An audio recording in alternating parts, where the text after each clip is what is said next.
I am your host, Nicole Will, and we're so happy you're here as we navigate the world with your aging loved one. We are here to come alongside older adults, family members, and the senior living community as we explore the world of aging and elder care with helpful resources, informative interviews, and approachable conversation.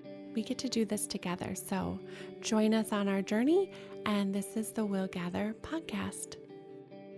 How do we engage with our older adults in ways that bring genuine connection, joy, and therapeutic benefits? Co-founders Mandy Shoemaker and Michaela Gibson have been on a mission to answer that question. Through the establishment of group homes for people living with dementia to the publication of their book, Now Is Found in 2021, they have consistently sought to foster community, connection, and control for those in the dementia community. Their latest endeavor, Connectivities, is a monthly subscription service dedicated to mindful engagement. Curated by memory care experts with vast experience, each package aims to guide caregivers and their loved ones through the simple activities that nurture personal and purposeful interaction. Their goal? To offer not just a product, but a community ensuring every caregiver finds hope and assistance in every box. With over 2 decades of experience and education, co-founder Mandy Shoemaker is no stranger to the world of meaningful engagement. Having transitioned from nurturing young minds as an elementary school principal to co-founding Prairie Elder Care and Connectivities, Mandy is driven by the desire to improve the quality of life for people living with dementia.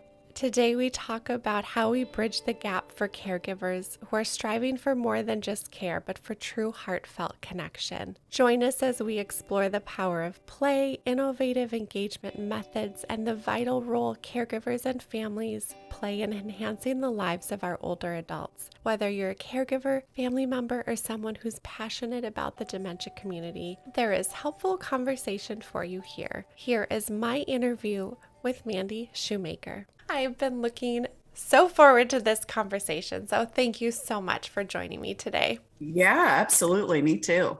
This is going to be great. We're talking all about connection and engagement and how we do that in really meaningful ways. And I know you have such a heart for building a community of support. How did that come to be for you? I know there's a really cool story behind all of this, and I would love for Yeah, you to tell us more about that. you bet. So I was in education, an elementary school teacher, and then elementary school principal. I live here in Kansas now. And my sister-in-law, Michaela, is and co-founder. She is an RN and has always worked in long-term care. And in 2013, we started tossing around the idea of leaving our job. She was the director of nursing at a large facility, and I was an elementary school principal. And so we ended up leaving our jobs and starting Prairie Elder Care together. And we opened, so Prairie Elder Care is group homes for people living with dementia. And we opened our first home in July of 2014, our second in October of 2015. And then our third and fourth, we were kind of crazy, and we built those from scratch on what we call the Prairie Farmstead.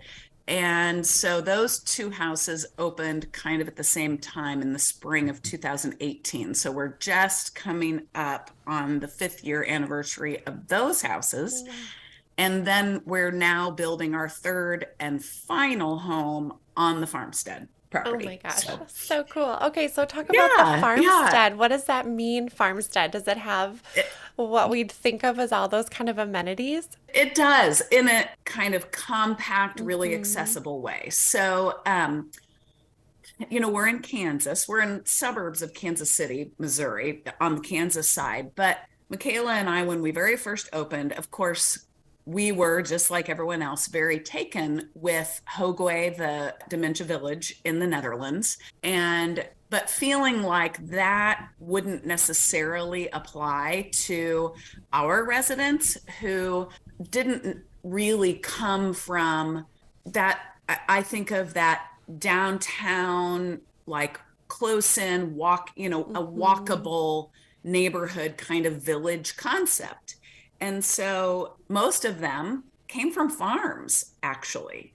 And so even if they were professionals, like a lot of them owned a bunch of land, or I mean, that was really common. And Michaela grew up on a farm, and I'm kind of a farm girl at heart. Yes. I was maybe meant to have grown up on a farm, even though I I didn't. get that. Yeah. Yeah, yeah. And so we've always felt like engagement is the key to quality of life, not particularly for people living with dementia, but not only them, just really for seniors, just in any kind of living environment. That is something that's so important to pay attention to. We've worked in the past with the Eden Alternative, and the whole concept of the plagues of our elders, loneliness, helplessness, and boredom, that those things really come from a lack of engagement. Right. And as we were kind of developing the Prairie Elder Care model, our mission became giving back community, connection, and control. That those are the things that add up to engagement. So if somebody feels like they're in control, which doesn't come from just an abundance of choice or independence, but it comes from a scaffolding of supports so that we can proactively meet people's needs, so that they're not just in this kind of frantically trying to have their needs met, because a lot of times they do lose the ability to communicate those needs effectively. And so if we can proactively meet people's needs and make sure they feel seen, heard, and known, that then they can connect with the world around them. And so that may be the people around them, other residents, their own families, or the environment. And so when we're talking about a farmstead, that's really the environment that we were focusing on. And so at the farmstead, we have there's 2 homes there now, and they're connected by walking paths. And if you were to walk between, from one to the other, you would go through, we have a little orchard, and then a nice koi pond, and a sensory garden, and a picnic area. And then we have a barn that we really call our like barn workshop or classroom. And so we have like men's coffees in the barn, or a women's lunch, or we might invite families to come and do an activity. We had a fundraiser where families came and did a potted plant, make and take kind of thing. So we'll have just kind of cool activities. Even during COVID, we actually had families have memorial services there because there weren't a lot of options. So it's really kind of been a multi-use space for us. And then we have a huge community garden, which this year we are just beyond excited because we're kind of getting back to, so when we opened the farmstead, it was the summer of 2018. It was new land to us, and we kind of had to figure out how the water came across that land. There was a lot of water coming across that, so we spent the summer of 18 and 19 really figuring out how can we make this space as usable as possible. And then, of course, the summer of 2020, we were a little bit kiboshed. Yeah. So as we were figuring that out during COVID, we built this incredible community garden, which we are now really opening up to the community this summer. And so not only do we have our residents and some of their families really working they've done all of the planning with it, but then we have some community organizations with other adults with disabilities, so younger adults with disabilities coming and working in the garden. We're really excited about that. And then we also have farm animals. So we have some chickens, 2 pigs, and 2 goats. Oh my gosh. And one of the things that we find, especially with the farm animals, is, we have people who live with us that range from age 64 to 100. There's so many just different people. Everybody comes from a different background and different life experiences, but they can all connect over shared experiences. And so that is the thing that we really love about the animals, is that they provide, we can, there's 2 houses there on the farmstead, and one of the houses, the animal pen, it's like an iron fence that then backs right to the animal pen. So residents can go right out in our secured backyard and feed them. We sometimes bring them in, and, the goats will headbutt each other and the chickens scratch around. And so it just gives everybody something, just a common experience to have. And that brings us together as a community. So then we have that community connection and control. Just incredible. You said this term that I'm now going to think about, which is that scaffolding of support. What a cool, we can picture that. We can picture that that's what we need to like hold up our environment and that community. How did you decide to take the model that you have with the kind of redesigning, right? What dementia care looks like in your community, Absolutely. and then wanting to foster even deeper connection with what I know you're going to tell us about too, which is that connectivities and Yeah. being able to create that framework of more support for people. Absolutely. So Connectivities was born really out of two things. One was that Michaela and I had been looking, when we have these shared experiences, there's a kind of magic that happens that we wanted other people to be able to experience.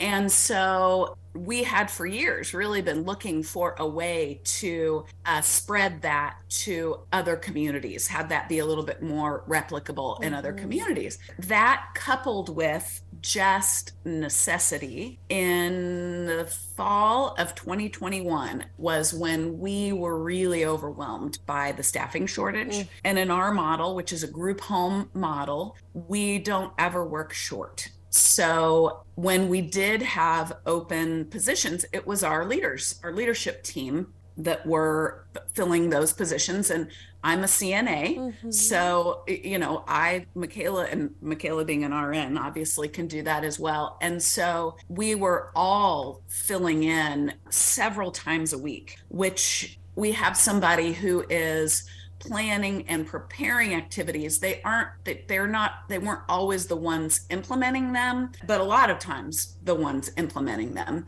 But those people were really busy working the floor too. And so we started putting bags of activities in the middle of the kitchen table. And lo and behold, one of the things that we'd struggled with almost since day one of Prairie Elder Care, people who are caregivers at home, I hope that they will resonate with this as well, that it's really, really hard to give someone a shower, help them in the shower or help them in the bathroom, and then come back and sit down and think about, what's an activity that I could do that would really, provide the best opportunity for purposeful, meaningful connection, It's hard to come up with that stuff.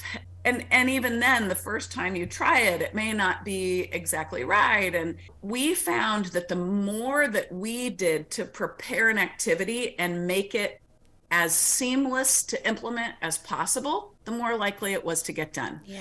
So our staff was much more likely to, if they knew everything was going to be there and it was going to be a good activity, they would do it with the residents. And we thought, we might be onto something here. And that was the beginning of Connectivities. Wow. During that time in October of 2021, Michaela went to the Leading Age conference, just kind of trying to keep an open mind, thinking about, is there anyone out there who's doing anything, innovative with staffing or anything? And she really felt like there was a missing piece. And that was particularly for people living with dementia, who don't always interact with technology in the same way that I think the developers of these technologies might hope. Right. Not that it's not possible, but I do think that it takes even getting people to engage with a technology platform takes a dedicated person to facilitate the engagement. Right. And so I think that's a really important piece of the puzzle for engagement, particularly for people living with dementia. And so we came up with Connectivities, which is a grab and go in general solution. And we create activities around kind of a calendar themed approach, just like you would in a community setting. We come up with activities, they're fun, purposeful, therapeutic activities that give people the opportunity to connect with each other. So if you're in a caregiving at home situation or in a group situation, we provide group solutions or just one-on-one solutions. It's just hands-on activities with lots of kind of entry points to a really meaningful, authentic connection. And so we provide every single thing you need to do the activity, other than water or scissors. We don't put those in the mail. Then we also provide printed instructions, video instructions, differentiation or modifications based on if it's too hard or too easy. So if you think this activity is going to be too hard for your loved one, here's some things you can do. Or if you think it's going to be too easy, here's some things you can do. And then we even include therapy goals so that whether your loved one is working on those goals or the group that you're working with, you can see the good that can be done with this activity. Every activity addresses areas in cognitive, physical, social, emotional, and sensory skills. So I think for people who are looking to build neuroplasticity or maintain fine motor skills, maintain gross motor skills, and we also all know that people who are living with dementia, the disease process manifests differently with every person. And so that we really purposefully didn't say, oh, this is for people at this stage. Right. Because we've had residents who have had really strong language skills through end stage dementia, yet there were other things that they couldn't do. They might not be able to tie their shoes. They might not, that procedural memory may not be intact with the with physical kinds of things. And we've had people lose language really early on, but still have the ability, even though they can't outwardly communicate, they still have the ability to process information and communicate in some ways. And so we wanted to leave room for the different strengths that still remain. I love because the I think focus that's on that. Yes. yeah, that's a really important place to be. So yeah, so that's kind of Oh connectivities. my goodness. Yeah. Well, you so graciously sent me a box, and I had the opportunity to look through it, and it just stood out to me how clear everything was and the communication, which is, as family caregivers and when we're in those environments working with our older adults, we need the time and we need the foresight to be able to step in and participate in those things and not have to have all of the mental energy, like you said, to think of Right. every little detail. We already have a lot that we're managing. The communication is amazing. The focus on the strengths, the thoughtfulness, it's incredibly well organized. As families, we can feel really empowered and feel like we have hope that there's ways we can connect with the people that we're serving. So thank you. I will say everyone really has to go look at this, because I found, I don't know if you know this, but when I started my career, I was working in a senior living community and I was the director of therapeutic recreation, Yeah. volunteers, and spiritual care. And so, what this would have done for my staff and my community to be able to have access to the grab and go, that foresight has already been in place, would have been huge. So from my lens, actually being in that role, this is incredibly well done and speaks to, even when we're planning goals for our residents, we had to look at the physical component, the emotional, the social. What goals are we trying to meet and maintain for for the residents that we serve. So I love that it can be adapted, the QR code. I mean, there's so many things that you guys really thought through that make it impressive and something that I want people to interact and engage with, and especially those families, like you had mentioned. We're focusing on some of those activities of daily living. We're managing cooking meals and making sure everyone's safe and happy and fed, all of that. An important factor where we don't want to lose how we connect to our loved ones, right? If we're only interacting in those skills and tasks ways, we're losing out on the relationship that we can still have. And part of that is, do you feel like there is this, I don't know if stigma is the right word, when we have persons living with dementia and families where we think that they've lost that ability to connect? Can you share with us more about that, how we have to change our mindset around that and that it is Big possible? time, Yeah. big time. I just made a note Oh. while you're talking about that. Perfect. I feel like a huge part, especially for family caregivers, is processing our own grief. And that through the process of looking at what our loved one has lost, it's hard to see what's still there. And so we have to adjust our expectations for how we connect with them. And one of the things that we get a lot is, I don't know how to connect with my loved one now, or they wouldn't do that, or they would never have done that, like participated in whatever kind of activity we have going. But there's multiple perspectives that we can look at it from. And it's a process of opening our mind to the ways that this person might feel successful through an activity like this. So, for example, my husband is very handy and, loves to do, I wouldn't say he doesn't like to let anyone else do home projects, which results in him doing, yeah. And he is very good at them. And so he ends up with quite a few of them.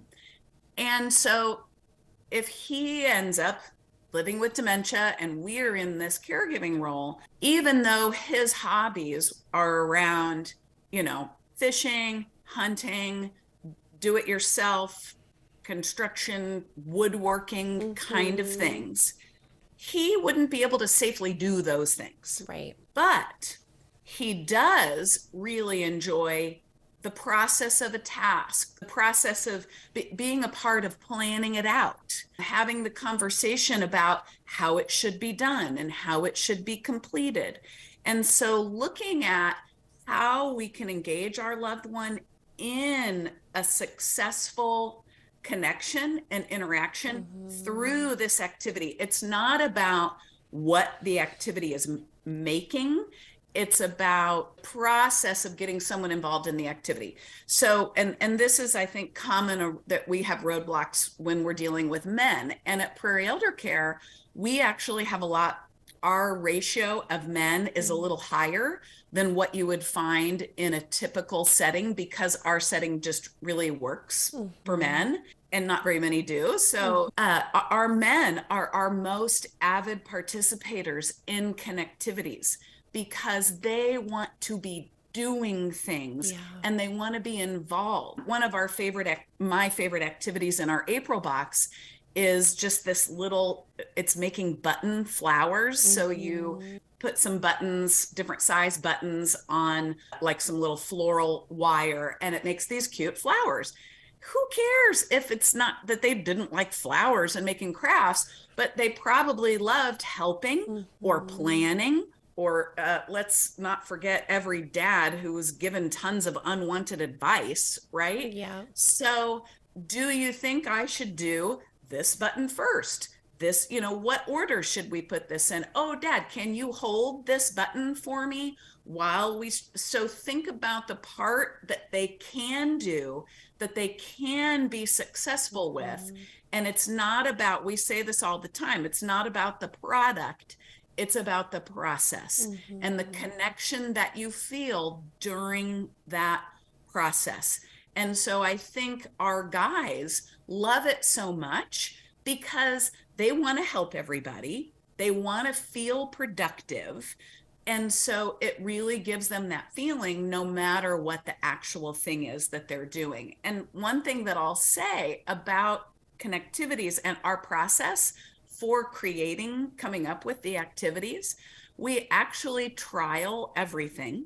So we have 2 phases of trials. So phase 1 is trialing the concept of the activity. And our activity types are very broad. We work really, really hard to not just make it arts and crafts. So we have building and problem solving. We have games that are around, a lot of times they'll construct something that turns into a game that they can physically play. We have science experiments, which I know people are like, why would you do science? They are so fun because there's nothing like this creating awe with what you're doing. So some really simple science experiments that have kind of cool results.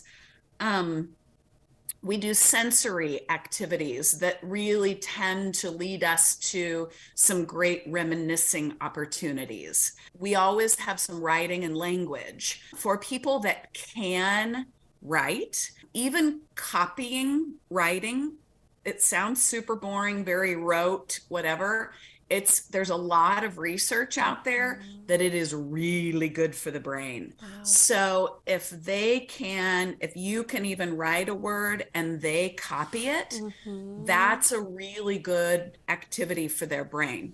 So we have all of these different types of activities. And so we trial the concept. Oh, that concept worked great. So then let's refine it. We work hard not to make it too childish, even though, most, and one of the things I will say is most of our residents are moderate to end stage dementia. And so we work really hard not to make it seem childish, even though their functional level is maybe that of a 3 or 4-year-old. So, and that's okay. This comes back to that whole scaffolding idea. I think that comes from being an educator. Nice, so good. You picture it like a scaffold. And what are the different levels of support that I can provide to this person so that they hit that just right level where they can feel successful? So after we trial the concept, then we trial the materials. When we look at the cognitive skills, we want to make sure that we're doing some sequencing, we're doing some problem solving, utilizing some language, some reminiscing and recall, coming to it from a really therapeutic place. Yes. Yeah. And it shows. You can see that. See that. Thank you. When we say the word connection, I feel like, it's one of my favorite words. I probably use it all the time. I'm obsessed with it right now for a couple of reasons. Yeah. Exactly. So, but how do we actually really define that? And what things build connection when we're interacting with our loved ones? What would you say is that for you? So I want to start by saying how important I think it is, and it's why I'm obsessed with it right now. Yeah. I am reading a book. It was released in January. It's called The Good Life, and it is by, let's see, I've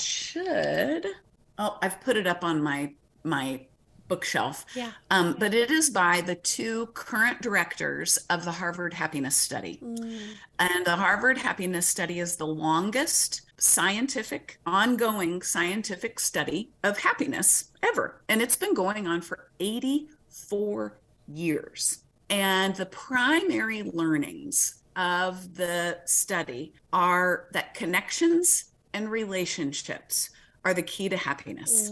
And we believe that connection is still important for populations that are hard to connect with. And so we're actually developing Connectivities for more than just people living with dementia, but people with other cognitive changes, cognitive and social differences that might make it hard for somebody to connect with others. And so we want to make that connection accessible to as many people as possible. And so the way I define connection is that shared feeling of when you have a knowing of each other in that moment. Mm, I love So that. it doesn't mean that you have it in the past. It doesn't mean that it's going to be retained, but that in that moment, you have a knowing of each other, that you've shared a connection either around you helped me with this, and I know you felt good because you helped me, and you know that I appreciate the help, or that we connected over a story about fishing. And one of the things, and this is, I can't help but just kind of throw little tips in there. One of the ways that I have found is a really great way to initiate a connection around a topic, not a like, will you help me with this kind of thing, but if it's a little bit more topical, is to share a story, a brief story. We don't want to take up our whole time with somebody telling a story, but something like, heard you like fishing. You know what I love about fishing? I actually prefer, and this is something I would honestly say, I Mm-hmm. prefer, and I'm probably super weird in this way, but I like taking the fish off the hook rather than the process of getting the fish on the hook. Right. Fishing itself is kind of boring to me, but give me that fish and give me the challenge of getting the hook out of its mouth. I love that. And then I might lead in to, are you the kind of person who likes to get the fish on the hook or take the fish off the hook or something like that? So that I'm inviting them into a connection. And so I think it's just those Yeah. invitations to connect. So I can invite them in a way that says, hey, I've got these 3 different buttons that I'm going to use, that I need to use. I'm working on this project. That's a way to get my husband in. I've got a project that I need some help with. Exactly. And I'd really like your opinion. Mm-hmm. And so I'm putting these 3 buttons to make a flower. Which one should I use? Which one should I put on first? Can you help me with holding this button while I thread this through the holes? Mm-hmm. And so we're connecting when he's the helper and I'm being helped. I've got the project and he's giving me input.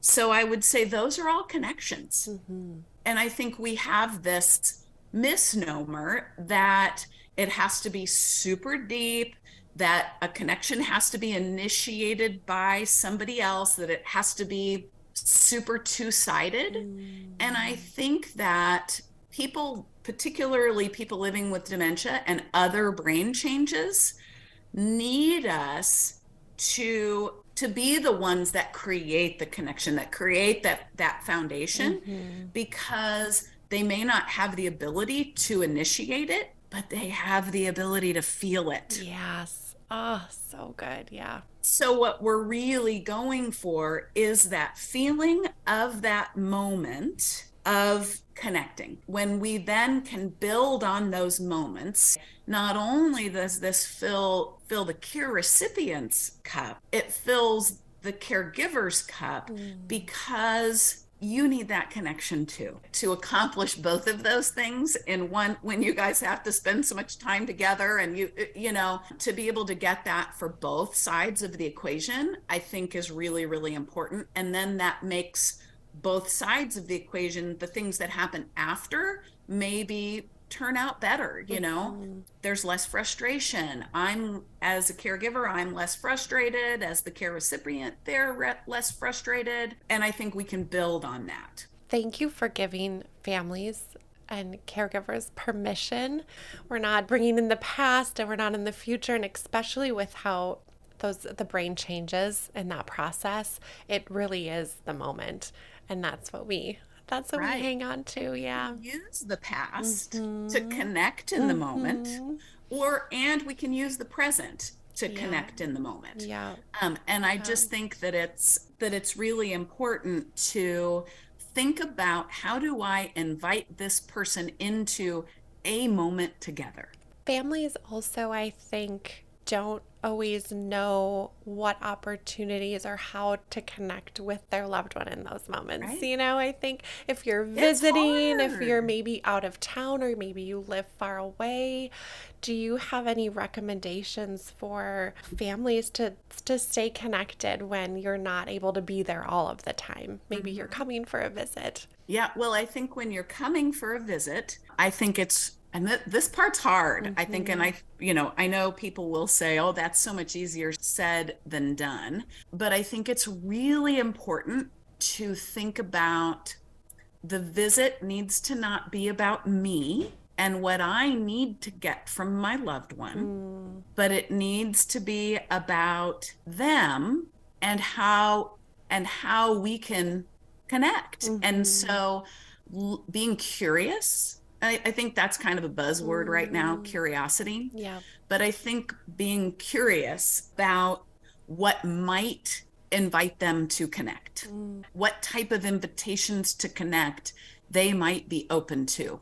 Because especially when you're dealing with a loved one who is experiencing the progression of a disease like dementia, they're always working to save face.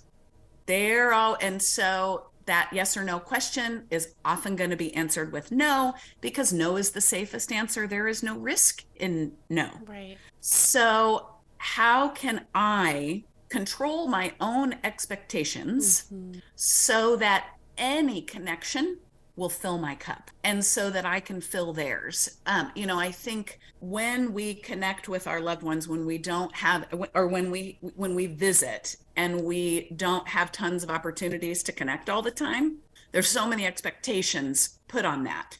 And we put them on ourselves and we put them on our loved one. And then there's just so many ways we can be disappointed. There is in handling any kind of progressive disease and caregiving situation, we're all going to have more than our fair share of disappointments. But I think if we can manage our expectations in a way that leave us open to being curious about the best connection, the best way to connect, and keeping in mind a scaffold, so what does my loved one need in order to connect, and how can I provide the scaffolding to get them there? Yeah, such good advice. There's so many ways that I think we hold ourselves back as families from connecting with the unknown. We don't always know how we're still learning about the disease process. It's scary. And so to have the scaffolding and those mechanisms in place that make that dynamic a little bit easier, or give us the understanding of, okay, we can do this. This is manageable, and we're going to foster that. There is some trial and error involved, like you said, being curious about what your loved one needs, but the foundation is there, and that is so important. I'm so excited about what you guys are up to. Just you're changing the mindset around that, not only in what you're doing with Prairie Elder Care, but also with Connectivities. And tell us what's next. How are you hopeful for the future and seeing this movement of connection growing? I'm excited to hear about it. Yeah, well, our focus, I think, is, we started with an amazing subscription box, and our goal was really to just give people a month of stuff that they could do with their loved ones and just have this great time with them. And I think we realized that might be overwhelming for some people. I'm sure you can attest to, there's a lot in the box. Yes, so many good options. And, yes, we might need a be little overwhelming simple. at the same time. And then as a new business, we are learning as we go and collecting feedback and, just trying to learn from our customers and our potential customers. And we felt like we needed some different price points and some different ways to consume Connectivities that makes it as accessible as possible to the widest number of people. And so people living with dementia, and then people also who live with cognitive differences, social differences, and other learning differences, because this type of connection is so important for so many people out there. And I think even it's important for, and I just want to stress that it's important for both sides of the connection, Right. the caregiver and the care recipient. And so we will have materials still specifically designed for seniors. That will be an option. And then for other diverse populations is kind of how we've delineated that. Diverse learning populations. And people will be able to purchase just one activity at a time if you want. So there will be 2 options for every purchase: a digital download where you can download all of our great instructions. You can benefit from all the trialing we've done, but you will have the opportunity to order your own materials, and we will give you links to all of the materials that we work so hard to trial, so you'll get kind of the whole foolproof package, but you can do it yourself. And so if you might have some of those things laying around or some of that kind of stuff, so you can be a little bit more in control, and you'll be able to also access all of our video supports as well, and the therapy goals, and all of that will be included in the digital download. And then you can purchase our full grab and go experience, which is every single thing included except water and scissors. And actually we're adding glue to that because we know that so many of our subscribers, if any of them are listening, we get that you have way too much glue now. Yeah. Oh my word, it's like when I buy school supplies for my kids and I'm like, how do I now have 10 glue sticks even? Exactly. Exactly. And so we might even have like a replenishing kit on the website of those things that we don't include, so that you don't get too many. So there's 2 different purchasing options: digital or the full grab and go experience. And then you can buy single activities that way. You can buy themed activities that way, and you can still subscribe. But we will still have the monthly subscription that is a little bit more calendar and seasonal focused. So it's nice to do if you are working in a community or you're, just like doing those things with your loved one. We will also keep your eye out is a build your own box. Love that. So that you can pick the activities that you want and then get a discount for buying, and they'll come in sets of 4. I love the options. I love the price points. We want to have those available to us when we're, they will start, and we're bringing down our subscription price point as well. So the price points will be starting from $3.99 to I think $34.99. So that's perfect. Yes. Okay. And I believe I read this somewhere, but do you also have the Spotify playlist that goes along with some of that? I love that. I'm like a huge music person, and especially with dementia, music is huge. We do. And we have lots of included in our digital products. We have music videos with our music therapist, Katie, who is just as cute as she can be and does a phenomenal job. We have Spotify playlists that go along with our themes. And then we also offer home exercise program. So if you're working with somebody at home or working with a group in a group setting, they're really good therapeutic exercises. It's different, we do at our homes, we do the silver sneakers chair exercises, that everybody can do on their own. But then these are a little bit more purposeful for neuroplasticity, for recovering from strokes and things. They're, reaching across the midline, balance, those kinds of really important things for people who are experiencing brain changes. So there's home exercise programs that are accessible as well. It's so good. It's so good. Yeah. So where can we learn more? Where do we go? I hope everybody comes and looks and checks it out and implements that. Me too. Yeah. I always love visiting with you, Nicole. You're just so warm, and I love it. I love it. So connectivities.us is our website. We also try to provide support via our social media channels, particularly on Instagram. So giving tips for connecting, and then just really cute product videos and, kind of how to use them, how we come up with Those them. ideas are so great. Yeah. Just to give people a little bit more insight. So Facebook, we also have a Facebook group for people who are our customers. So we have special access to a Facebook group for them. LinkedIn, we're on LinkedIn. We do a little bit with TikTok. Haven't totally tackled. Oh my gosh, I haven't either. I'm like still trying to figure it out. I know. I'm like, I think I might wait until this whole climate about what's going to happen with TikTok. I agree. And we'll continue to invest our energy. Okay, in we'll Instagram. talk after. Yeah.